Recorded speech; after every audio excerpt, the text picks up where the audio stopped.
네, 성경이 술술 믿음이 쑥쑥 82번째 시간을 함께 하도록 하겠습니다. 우리 지난주까지 어린 양의 혼인잔치 시리즈를 다 마쳤고요. 오늘부터는 다시 이 시리즈로 넘어가 보도록 하겠습니다. 제가 여기 부임에서부터 지금 창세부터 계속 공부를 하고 있고, 우리 결혼의 언약에 대하기 전에 저희가 이 페이퍼 여러분 다 가지고 계십니까? 이 페이퍼를 제가 다 드렸고 성경책에다가 꼭 넣어놓으시라고 부탁을 드렸고요. 이 책에 대한 내용을 저희가 지금 다 공부를 했고요. 오늘은 이제 예레미야서, 특별히 므낫세와 아몬과 요시야 시대, 그리고 여호아스, 여호야김, 여호야긴, 시드기야 이 시대에 활동했던 예레미야에 대해서 좀 살펴보도록 하겠습니다. 네, 페이퍼를 없으신 분들 제가 다음 주에 좀 준비해 드리도록 하겠습니다. 여러분 성경책은 예레미야 책을 펴놓으시고 저희가 세세할 수는 없고 기본적인 틀과 큰 그림을 공부하는 시간이니까 그렇게 이해하시고 함께 좀 공부해 주시면 좋겠습니다. 예레미야라는 선지자는 유다 왕국이 멸망하기 직전에 활동했던 마지막 선지자입니다. 그래서 우리는 흔히 예레미야를 어떤 선지자 부르냐면 눈물의 선지자. 왜 이렇게 불렀을까요? 나라가 망하니까요. 나라가 망하니까 안 울 수가 없겠죠. 그래서 마지막 남방 유다의 나라가 망하기 직전에 활동한 선지자가 예레미야입니다. 그래서 이 책들을 우리가 좀 공부해야 되는데요. 역사서의 그 왕들과 선지서에 나와 있는 선지자들이 활동했던 시기를 좀 저희가 확인을 하고 그 역사적인 것들을 좀 비교해 봐야 이해가 됩니다. 왜냐하면 시간 순서대로 배열되어 있는 것이 성경이 아니기 때문에 이 선지자가 지금 역사에 어디에 활동하고 있는지를 살펴보는 것이 중요함을 좀 아시면 되겠습니다. 제가 다윗 왕조를 공부하면서 우리 세트별로 1세트부터 7세트까지 다 공부를 했고 이걸 좀 외워보시라고 좀 제안을 드렸고요. 외우신 분들 있으시겠지만 또 까먹으셨겠죠.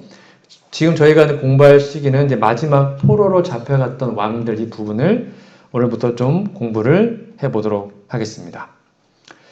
이 요시왕 때에 신명기 개혁의 몸부림이 있었습니다. 말 그대로 요시아는 선한 왕이었죠. 그러다가 요시아가 죽고 나자 다시 한번 그들이 죄악의 길로 가게 됩니다. 여러분 예레미야 11장을 좀 펴주시면 예레미야 11장은 여러분 잘 아시는 신명기 28장 언약의 저주에서 많이 따온 것입니다. 제가 여러 번 설명드렸지만 선지서의 전체적인 기별은 무엇이었냐면 언약을 순종하면 복을 받고 언약을 불순종하면 저주받는다. 그렇죠? 그래서 그 모든 하여튼 선지서라는 책들은 신명기 28장에서 가져온 것입니다. 신명기 28장 복과 저주의 그 언약의 단어들을 잘 연구하셔야 선지서를 이해할 수가 있어요. 그래서 선지서를 읽으시다가 거기에 신명기 28장에 저주의 단어가 나오면 지금 백성들이 불순종했구나. 거기에 축복의 단어가 나오면 지금 잘 살고 있구나. 그렇게 해석하시면 거의 해석이 맞을 겁니다. 예레미야 11장은 결국 신명기 28장의 언약의 저주들과 재앙들이 유다 땅에 일어나고 있음을 적나라하게 보여주고 있는데요. 특별히 11장 2절부터 5절까지 보면 매 절마다 그 언약이라는 단어가 기록되어 있음을 보게 됩니다. 좀 볼게요. 여러분 이 신구약 전체가 언약에 관한 책이기 때문에 읽으시다가 언약이라는 단어가 나오면 눈이 번쩍번쩍 뜨이셔야 합니다. 1절 여호와께로부터 예레미야에게 임한 말씀이라 이르시되 너희는 이 언약의 말을 듣고 나와 있죠. 그 다음에 3절 그들에게 이르기를 이스라엘 하나님 여호와께서 이와 같은 말씀하시되 이 언약의 말씀을 따르지 않는 자는 저주를 받을 것이라. 이 저주가 신명 28장에 나온 저주예요. 4절 이 언약은 내가 너희 조상들을 쇠풀무 애굽 땅에서 이끌어내던 날에 그들에게 명령한 거다라고 말하고 있고 5절입니다. 내가 또 너희 조상들에게 한 맹세는 그들에게 젖과 꿀이 흐르는 땅을 주리라 한 이 언약을 이루려 한 것인데 오늘이 그것을 증언했다 이렇게 말을 하니까 내가 대답하여 예레미야 대답하여 이르되 아멘 여호와여 하였습니다. 즉 하나님의 복과 저주의 그 위임을 받아서 예레미야가 백성들에게 예언을 합니다. 어떤 예언이냐면 너 이제 저주받는다. 이제 나라가 망할 거다. 하나님의 율법을 하나님의 언약을 어겼기 때문에 하나님께서 저주하실 거다라는 말을 하게 돼요. 이 과정에서 쉽게 말하면 듣기 좋은 소리가 아니잖아요. 벌 받는다, 저주받는다, 망한다는 소리를 누가 좋아하겠습니까? 예레미야가 이렇게 올곧은 기별을 전하자 거짓 선지자가 일어나가지고 예레미야의 기별을 이제 막기 위해서 선과 악이 싸우게 되었습니다. 이 예레미야는 아주 자주 썼던 표현들이 칼과 기근이라는 단어입니다. 14장에도 보면 칼과 기근 그리고 거기에 전염병까지 더해집니다. 너희가 하나님을 끝까지 거절하고 버리면 하나님이 칼과 기근과 전염병으로 하나님 백성을 멸할 거야. 그러니까 제발 정신 차리고 돌아오라고 얘기를 해요. 칼과 기근과 전염병 이거는 구구절절 설명하지 않아도 지금 저주 상태에 있음을 이해하시면 됩니다. 자, 16장으로 가면 거기에 하나가 더 플러스가 되네요. 하나님께서 말씀하십니다. 예레미야를 통해서 너희가 독한 병으로 죽어도 아무도 슬퍼하지 않는다. 묻어두지 않아서 지면에 분투와 같을 것이다. 칼과 기근에 망하고 그 시체는 공중의 새와 땅의 짐승의 밥이 되리라. 그러니까 나라가 망해서 사람이 죽었는데도 사람의 장례를 못 치러줍니다. 그냥 짐승의 밥이 되는 것입니다. 그렇게 심한 저주의 상태가 올 것이니까 제발 돌이키라고 거듭거듭 강조하고 있습니다. 제가 여러 번 설명드린 것처럼 대부분의 선지자들은 신명기 28장에서 복과 저주 거기에서 차용해서 자신의 글을 또 선지서를 썼습니다. 그런데 예레미야도 물론 그렇게 많이 썼지만 예레미야는 글로만 쓴 게 아니라 행동으로 하나님의 뜻, 하나님의 언약의 뜻을 백성들에게 보여주었습니다. 그게 바로 행동화된 비유인데요. 쉽게 말하면 퍼포먼스라 그러죠. 말로 아니라 예레미야는 어떤 퍼포먼스 행동을 보여줘가지고 하나님의 율법의 신성성과 저주의 아주 위험함, 무서움을 그들에게 알려줍니다. 자, 16절에 보면 이렇게 기록이 되어 있습니다. 16장. 예레미야 16장에 보면 뭐라 나와 있냐면 결혼을 금지합니다. 예레미야가 초상 금지합니다. 그리고 잔치도 금지합니다. 왜 그랬을까요?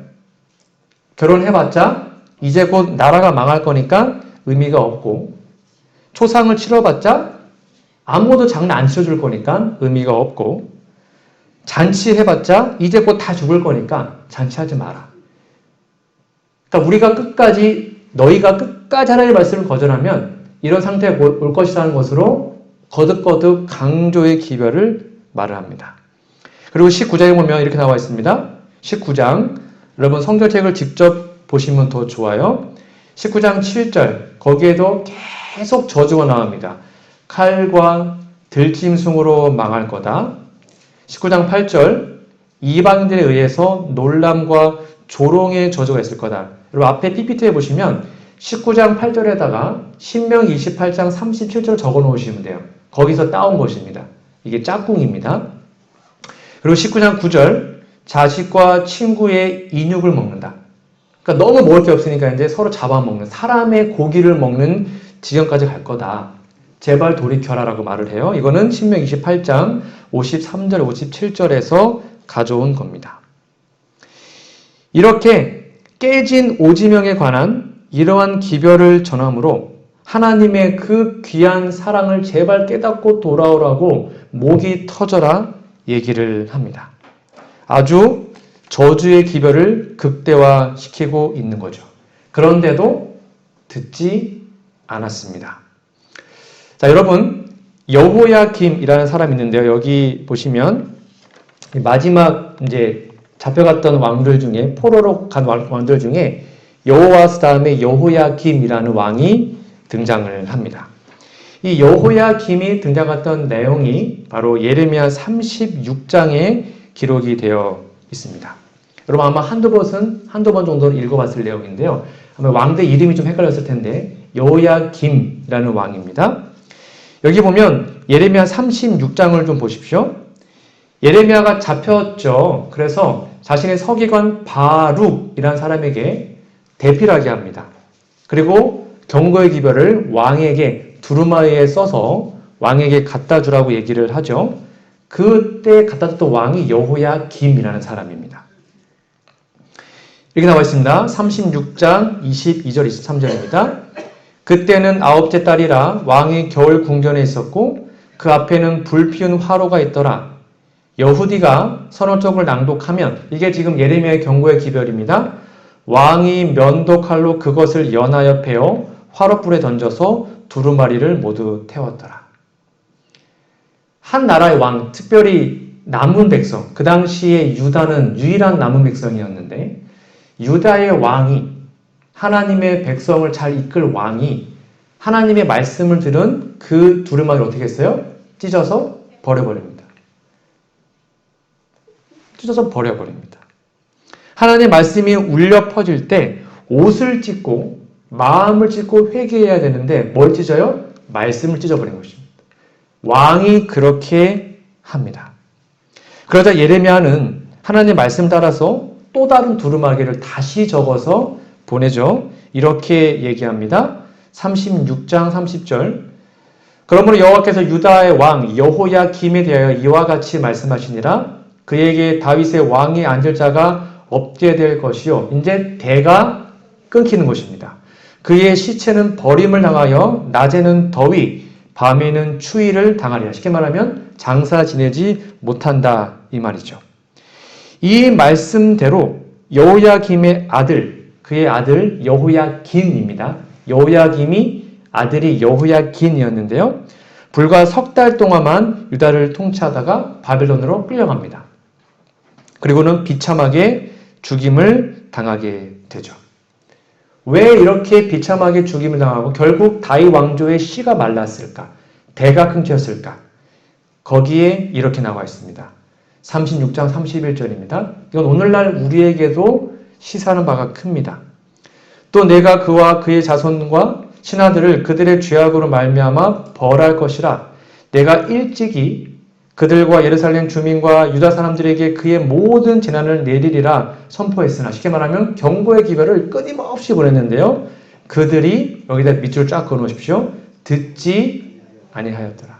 이게 나라가 망한 유일한 이유였습니다. 말씀을 전했는데 듣지 않는 것입니다. 듣지 않으면 망하는 것입니다. 오늘날도 똑같죠. 하나님의 말씀이 우리의 삶에 외쳐질 때 하나님의 말씀이 내 마음에 들려질 때 그거를 듣지 않으면 우리도 똑같은 결과를 당하게 될 것입니다. 이게 구약의 역사의 모든 패턴이었습니다. 말을 듣지 않아요. 하나님의 말씀을 듣지 않습니다. 끝까지 거절합니다. 그러면 결국 멸망의 길로 간 것입니다. 결국 여호야김도 11년간의 통치를 마치고 느부갓네살 왕에게 의해서 끌려가서 바벨론에 잡혀가죠. 그런 다음에 여기 다시 한번 보시면 여호야김 아들이 여호야긴이었어요. 3개월 만에 잡혀갑니다. 그리고 거기도 다 죽자 마지막으로 시드기야가 왕이 됩니다. 여러분 시드기야가 누구 아들일까요? 이 시드기야는 여호야김의 아들이 아니에요. 대가 끊겼기 때문에 여기 이렇게 표현되어 있습니다. 예레미야 22장 24절에서 25절입니다. 여호와의 말씀이니라 나의 삶으로 맹세하노니 유다 왕 여호야김의 아들 아까 표 보셨죠? 여호야김의 아들은 여호야긴이에요. 그게 고니아인데요. 그가 나의 오른손에 인장 반지를 할지라도 내가 빼어버리겠다. 그러니까 그때 이제 대가 끊겨버린 것입니다. 여호야긴이 더 이상 아들을 낳지 못하고 죽습니다. 그리고 이어서 보면 이렇게 설명되어 있습니다. 여호와께서 이와 같이 말씀하시니라 너희는 이 사람 여호야긴이에요. 아들 여호야긴이 자식이 없겠고 대가 이제 끊긴 것입니다. 그의 평생 동안 형통하지 못할 자라. 기록하라 이는 그의 자손 중 형통하여 다윗의 왕에 앉아 유다를 다스릴 사람이 다시는 없을 것이니라 하시니라. 한 왕조가 망하는 이유는 대가 끊기면 망하는 것입니다. 적통이 없으면 망하는 것이죠. 우리 잘 아시는 것처럼 자 여기 표를 보시면 14대, 15대, 16대 왕이 요시아입니다. 요시아는 선한 왕이었죠. 그 요시아의 아들이 바로 여호야김 그리고 여호아스 이렇게 되어 있습니다. 그런데 여호야김이 아들이 없이 죽자 이제는 아들이 없으니까 어떻게 됐냐면 그의 숙부였던 20대 요시아의 셋째 아들이었던 시드기야. 왜요? 여호야김도 죽고 여호아스도 죽고 다 죽었으니까 이제 시드기야 하나 남은 것입니다. 그래서 시드기야가 유다의 마지막 허수아비 같은 왕으로 있는 것입니다. 그냥 이름만 왕일 뿐이죠. 대가 끊겼기 때문에 이름만 마지막 왕이지 결국 여호야긴에서 나라가 끝나게 된 것입니다.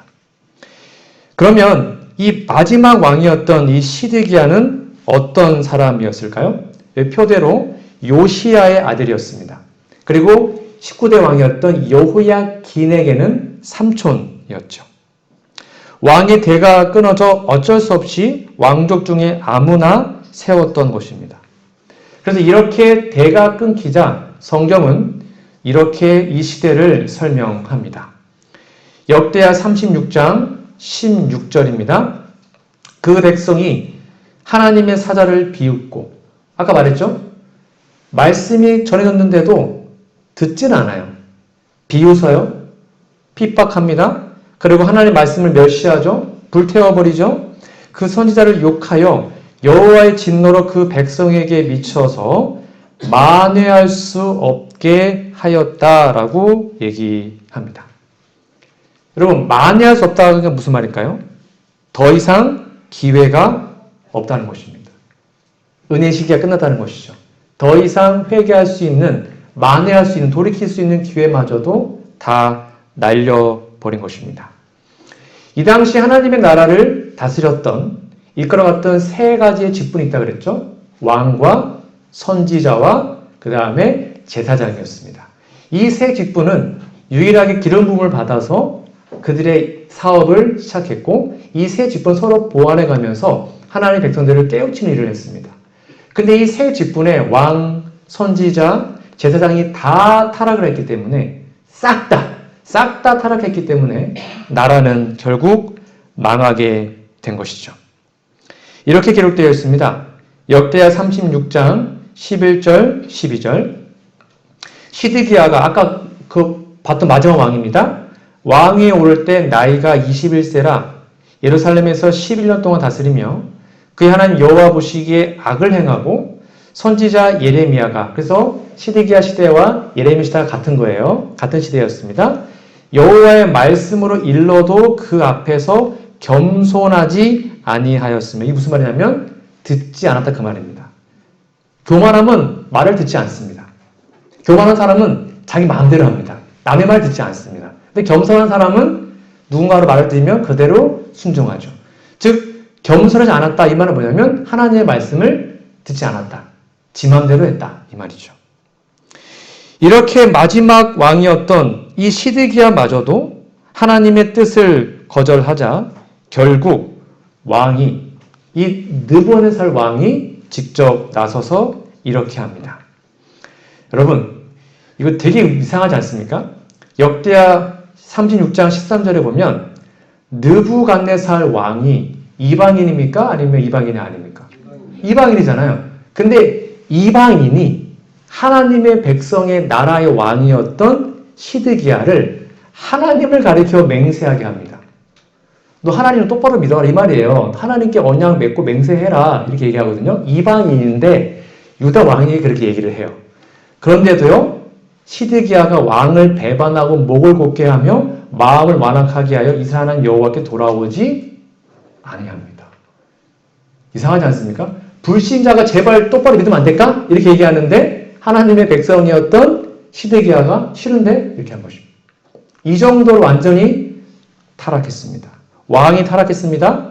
그 다음입니다. 그 시대에 36장 14절 모든 제사장들의 우두머리들과 백성도 크게 범죄했다. 왕도 그러는데 그 왕을 보필할 제사장들도 모든입니다. 다 타락했어요. 다 타락해서 하나님의 앞에 크게 범죄를 했죠. 또 다른 직분 누구였습니까? 선지자. 이 선지자들을 보시면 36장 15절 16절입니다. 그의 조사에 하나님 여호와께서 그의 백성과 그 거하시는 곳을 아끼사 부지런히 그의 사신들을 백성에게 보냈습니다. 그의 백성이 하나님의 사신들을 비웃고 그의 말씀을 멸시하며 그의 선지자를 욕하여 여호와의 진노를 그의 백성에게 미치게 하여 회복할 수 없게 하였다라고 기록합니다. 왕, 선지자, 제사장이 다 타락합니다. 그리고 그들의 모본을 따라 백성도 다 타락합니다. 그러니까 결국 유다에 남은 것은 하나밖에 없습니다. 나라의 멸망밖에 없죠. 마지막 최고의 저주인 나라가 망하는, 군대의 에워싸에서 나라가 망해버리는 마지막 저주가 이제 남방 유다에 내리게 된 것이죠. 그 대표적인 사건이 바로 예레미야 27장 12절에 기록이 되어 있습니다. 그럼 예레미야 27장 12절을 좀 가보시면 거기 옆에다가 신명기 28장 48절을 좀 적어 놓으시면 됩니다. 그게 짝꿍되는 성경절입니다. 내가 이 모든 말씀대로 유다왕 시드기야에게, 이게 마지막 왕이죠. 시드기야에게 전하여 이르되 왕과 백성은 바벨론 왕의 멍에를 목에 메고 그와 그의 백성을 섬기소서 그리하면 사실이라. 그러니까 예레미야가 마지막으로 그래도 나라가 망하지만 처참하게 망하지 않고 하나님의 성전을 살릴 수 있고 할 수 있는 게 뭐였냐면 바벨론에게 제발 복종해라. 만약에 그들이 바벨론에 복종했잖아요? 그럼 예루살렘 성전은 불타지 않았을 겁니다. 영감으로 이렇게 써 있어요. 그게 최소한의 벌이었다고 나와 있어요. 근데 끝까지 거절합니다. 반역하고. 그래서 성전이 불타버린 것입니다. 그래서 제발 70년 동안, 왜냐하면 이때 느부갓네살 왕은 다니엘 때문에 하나님을 알고 있는 상태였거든요. 그래서 유다가 잘만 하면 아주 평온하게 나라가 유지될 수 있었습니다. 근데 그것을 하지 않았죠. 말 진짜 안 들었습니다. 신명 28장 48절에 그가 철 멍에를 내 목에 메어 마침내 너를 멸할 것이다 라고 얘기를 하고 있죠. 이렇게 선지자가 끊임없이 제발 돌이키라고 말을 해도 그들이 끝까지 거절해서 결국 하나님은 어쩔 수 없이 그들에게 나라가 망하는 실언을 허락하시죠. 아까 다시 한번 보겠습니다. 역대하 36장 16절. 이 말씀은 좀 같이 읽어보도록 하겠습니다. 시작. 그 백성이 하나님의 사자를 비웃고 말씀을 멸시하며 그 선지자를 욕하여 여호와의 진노로 그 백성에게 미쳐서 만회할 수 없게 하였으므로. 이 말씀이 오늘날 우리에게 적용되면 안 됩니다. 우리가 혹시 하나님의 사자를 비웃거나 하나님의 말씀을 멸시하거나 아니면 어떤 좀 듣기 싫은 기별을 거절하고 있다면 만회할 수 없는 상태가 오게 될 것입니다. 그게 바로 은혜 시기가 끝나는 데죠. 아직 우리는 만회할 수 있는 시기입니다. 아직 우리는 돌이키고 회개하고 주님께로 가서 우리의 모든 것을 고치고 정말로 완벽하게 회복할 수 있는 기회가 아직 있습니다. 그러므로 이 마지막 때에 이 남방 유다의 멸망의 기별을 살펴보면서 우리가 혹시 이와 같은 길을 가고 있다면 다시 한번 정신을 차리고 듣지 않는 것이 아니라 하나님의 말씀을 들어서 그 말씀에 순종하여 회개하는 우리 모두가 되기를 간절히 바랍니다. 지금 유다의 상황이 그와 같았던 것이죠. 이미 유다는 멸망으로 기울었습니다. 만회할 수가 없었습니다. 바벨론 쳐들어오면 제발 싸우지 말고 항복하라고 했습니다. 그런데 그것도 듣지 않았습니다. 항복하면 포로로 잡혀가서 70년 동안만 있으면 내가 다시 데려오겠다라고 말씀했는데 그것도 믿지 않았습니다. 예레미야 38장 2절입니다. 여호와께서 이와 같이 말씀하시되 이 성에 머무는 자는 칼과 기근과 전염병에 죽으리라. 그러나 갈대아인에게 항복하는 자는 살리니. 그러니까 항복하면 하나님이 단 한 명도 죽지 않고 다 살려주겠다라고 말씀했어요. 제발 항복해라. 그런데 항복하지 않았습니다. 그는 노량물을 어둠같이 자기의 목숨을 건지리라. 바벨론에 항복하면 산다고 했는데 왜 이들은 끝까지 거절했을까요? 왜요? 지금까지 그렇게 하나님의 기별을, 하나님의 말씀을 계속 거절했기 때문에 이 마지막 최후의 기별까지도 그들은 거절합니다. 그러니까 이 당시 예레미야가 얼마나 힘들었겠습니까? 다들 바벨론 타파하자 하고 있는데 예레미야만 항복해라라고 하니까 마치 친일파처럼, 그렇죠? 친북 빨갱이처럼 그렇게 느껴졌겠죠. 얼마나 힘들겠습니까? 예레미야가 맨날 진흙탕에 빠지고 감옥에 들어가고 얻어맞고 별일을 다 당했죠. 그래서 예레미야서는 한마디로 요 이야기입니다. 이렇게 여러분 예레미야서를 정리하시면 됩니다. 예레미야서는 뭐냐면 언약을 만회할 수 없었던 마지막 시대, 그렇죠? 그 당시에 남방 유다가 이제 망하기 직전이었으니까 그때에 하나님의 기별을 외치며 고분분투한 선지자 그 예레미야의 그 심정을 가지고 한번 읽어보시면 재밌습니다. 그리고 도대체 그 당시에 왕들이 얼마나 타락했기에 결국 다윗 왕조가 멸망하기까지 이르는지에 대해서 그 초점을 맞춰 읽으면 예레미야서는 한마디로 정리할 수 있습니다. 예레미야의 심정과 그 당시의 타락상을 초점으로 맞추어서 읽어야 될 책이 예레미야서이고 혹시 그렇게 남방 유다의 마지막 왕들의 그 동일한 모습이 우리의 삶에 나타나는지를 반드시 살펴봐야 합니다. 언약을 회복하고 율법을 회복하기 힘든 시대, 바로 우리가 그런 시대에 살고 있죠. 여러분, 그런데 오늘 제가 이 마지막에 이 말씀을 꼭 해드리고 싶었습니다. 여러분, 여기 보시면 시드기야가 바벨론의 포로로 끌려간 지 약 2년 전에 아주 특별한 사건이 있었는데요. 예레미야 34장을 여러분 좀 잠깐 또 가보도록 하겠습니다. 예레미야 34장입니다.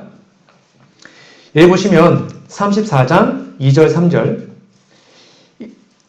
이스라엘 하나님 여호와께서 이와 같이 말씀하시니라. 너는 가서 유다의 시드기야 왕에게 아뢰어 이르기를 여호와의 말씀에 보라. 내가 이 성을 바벨론 왕의 손에 넘기리니 그가 이 성을 불사를 것이라 라고 얘기를 해요. 그리고는 바벨론으로 가라, 항복하라 라고 말을 합니다. 그런데 보세요. 4절 그러나 유다의 시드기야 왕이 여호와의 말씀을 들으라. 유다의 시드기야 왕이요 여호와의 말씀을 들으라. 여호와께서 내게 대하여 이와 같이 말씀하시니라. 내가 칼에 죽지 아니하고 평안히 죽을 것이다 라고 얘기를 합니다. 여러분, 근데 시드기야가 마지막에 조금 정신을 차립니다. 여기에 참 재밌는데요. 예레미야 34장 8절에서 11절 이 말씀을 이제 예레미야가 듣고 잠깐 정신을 차립니다. 34장 8절에서 9절부터 좀 보겠습니다. 이걸 좀 잘 보셔야 합니다. 시드기야 왕이 아까 그 말을 들은 거예요. 너 이제 항복하면 자유하게 하고 안 죽을 거다라고 그 말을 듣자 시드기야가 정신 차려서 8절 시드기야 왕이 예루살렘에 있는 모든 백성과 언약하고 이 백성을 언약했다는 것은 하나님의 말씀을 회복하려 노력했다는 것입니다. 그리고 자유를 선언합니다. 이 자유가 뭘까요? 안식년 말하는 거거든요. 안식년. 안식년이 되면 7년째가 되면 종들을 놓아주지 않습니까? 그 말하고 있는 것입니다. 자유를 선언합니다. 여호와께서 말씀하신 예레미야에게 임하니라.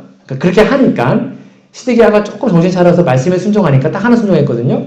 그러니까 여호와께서 예레미야에게 말씀하십니다. 그 언약은 그 사람으로 각기 히브리 남녀 노비를 놓아 자유케 하고 이게 안식년 그거였죠. 그 동족 유다인으로 종을 삼지 못하게 한 것이라. 그러니까 이 시드기야가 마지막에 그 안식년 제도를 회복해서 그 불쌍하고 비천한 그 종들을 놓아줍니다. 언약 그대로 딱 하나 순종하게 되죠. 어떤 말씀이었습니까? 이 말씀은 신명기 15장 12절에 나와 있는 말씀이었죠. 일곱째 해에 너는 그를 자유하게 해야 된다. 즉 신명기의 율법을 시드기야가 순종합니다. 몇 개 순종했다고요? 한 개 순종했습니다. 다도 아니었으면 딱 하나 순종합니다. 여러분 그러자 어떻게 된지 아십니까? 그러자 이 예루살렘을 포위했던 바벨론 그 군대가 포위를 풀고 갑니다. 포위를 풀고 가버렸어요. 여러분 생각해보세요. 만약 여러분이 시드기야라면 순종을 했더니 곧 멸망 직전이었는데 포위를 풀고 가버렸네. 그러면 정사적인 상관이면 그럼 또 순종하면 또 회복되겠구나. 이게 정상 아닙니까?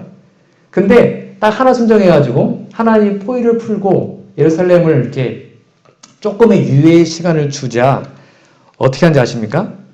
야, 다시 노비를 잡아들입니다. 야, 이 참 보세요. 34장 10절. 이 언약에 참가한 백성들과 모든 백성이 각기 노비를 자유케 해고 아까 말한 것처럼 안식년이니까 보내준 거예요. 율법대로. 딱 하나 순종했단 말이에요. 그리고 다시는 종을 삼지 말라 함을 듣고 순복하여 놓았단 말이에요. 여기까지는 좋아요. 그러니까 하나님께서 그를 축복하셔서 바벨론의 그 군사들이 물러가게 했어요. 그런데 11절입니다. 후에 그들의 뜻이 변합니다. 마음이 변한 것입니다. 종을 놔주니까 너무 아까운 거예요. 일손도 딸리고 내 노비가 다 가버리니까 아까운 것입니다. 그러니까 뜻이 변해서 자유케 하였던 노비를 끌어다가 자기 동족이었어요. 동족.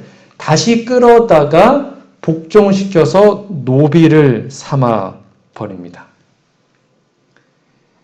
도대체 왜 이랬을까요? 말씀 순종해가지고 복을 받아준 걸 경험했단 말이에요. 그러면 또 다른 순종을 해가지고 그래도 조금이라도 벌을 덜 받게 해야 되는 게 정상 아니에요? 그런데 다 놓아준다니까 결국 마음이 바뀌어버렸어요. 그리고는 종을 다시 삼아 버립니다. 혹시 이것이 우리들의 모습은 아닙니까? 하나님의 말씀을 들어요. 아멘 합니다. 그리고 순종하죠. 그리고 그 순종이 오래 갑니까? 또 마음이 막 바뀌지 않으십니까? 깨달았단 말이에요. 아, 이러면 안 되지. 회개해야지. 돌이켜야지. 하나님 함께 하셨구나. 그런 다음에 11절 후에 우리의 뜻이 또 변하진 않습니까?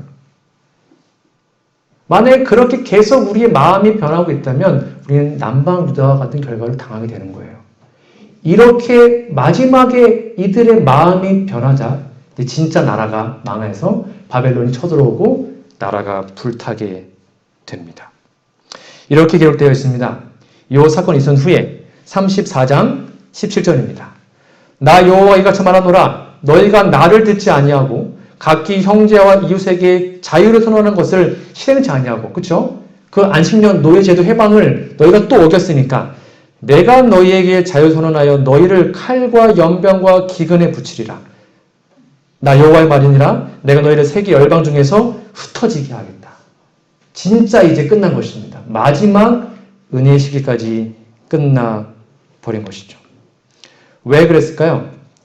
이들이 아까 써 있었죠?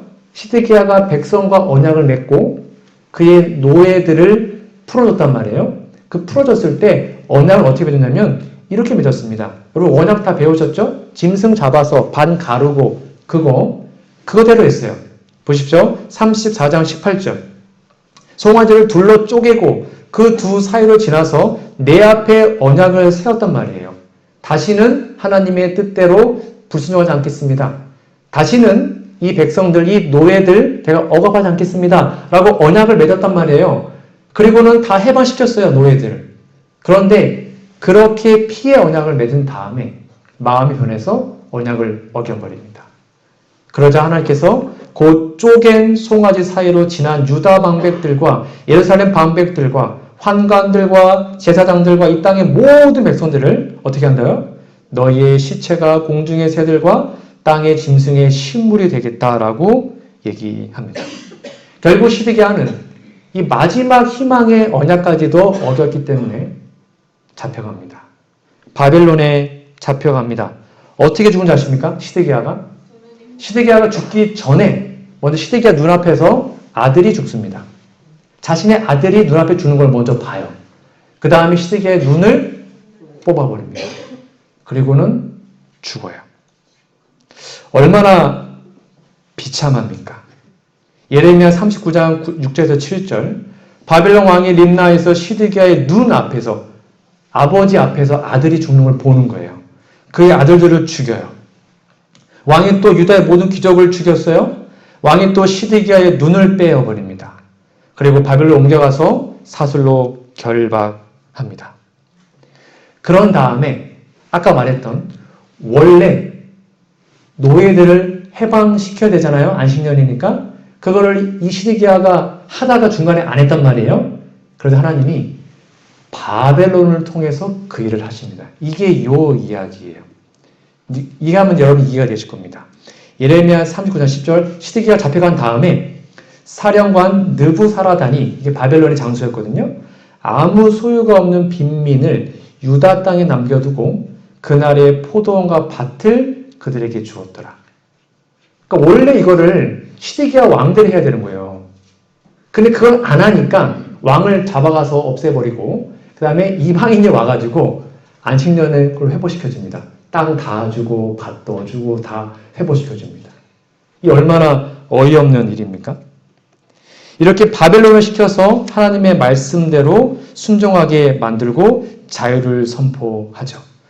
이렇게 나와 있습니다. 결론입니다. 예레미야 22장 3절에서 5절 여호와께서 이와 같이 말씀하시되 너희 유다 왕들이 정의와 공의를 행하여 탈취당한 자를 압박하는 자의 손에서 건지고 이방인과 고아와 과부를 압제하거나 학대하지 말아라. 이곳에서 무죄한 피를 흘리지 말아라. 안 그러면 이 집이 황폐하리라고 말씀하셨는데 그것을 끝까지 거절하자 결국 나라가 망하고 바벨론이 와가지고 하나님의 언약대로 백성들을 자유케 하는 이 아이러니한 사건이 남방 유다에 일어나게 된 것입니다. 오늘의 결론입니다. 이 모든 것들은 다 신명기라는 책에 기원을 두고 있는 내용입니다. 여러분 다시 한번 여러분께 간곡히 부탁드립니다. 신명기를 좀 자주 읽으십시오. 신명기는 우리 시대의 땅 위에 살고 있는 사람들이 주의 깊이 연구해야 합니다. 우리가 신명기의 언약대로만 순종할 수 있다면 우리는 하늘에 가게 될 것입니다. 근데 그 언약에 우리가 불순종하고 있다면 우리는 똑같이 저주받은 백성이 될 수밖에 없어요. 그게 모든 구약의 백성들의 모습이었습니다. 거기에는 모세를 통하여 이스라엘 자손들에게 주시는 교훈들이 들어있고 그 속에는 하나님의 율법이 되풀이되고 있다. 이 율법에 잘 보십시오. 이 율법에 대한 순종 여부에 이스라엘의 번영이 달렸고 생사, 죽고 사는 문제가 달려 있었습니다. 시드기야가 딱 하나 순종했을 때 하나님은 그것도 어여삐 보시고 군대로 물러가게 하는 복을 주셨습니다. 우리가 하나님의 말씀에 순종하면 하나님은 반드시 우리의 삶에 함께 하셔서 우리를 그분의 귀한 길로 생명의 길로 인도해 주실 것입니다. 이러한 신명기 회복의 기별 그리고 진정한 회개의 기별 그래서 남방 유다와 같이 멸망해 가는 이러한 모습으로 살아가는 백성들이 아니라 돌이키고 돌이키라는 이 말씀에 순종하여 하나님의 품으로 돌아가서 다시 한번 진정한 회개를 이루고 경험하는 우리 모두가 되기를 간절히 바라며 오늘 말씀을 마치도록 하겠습니다.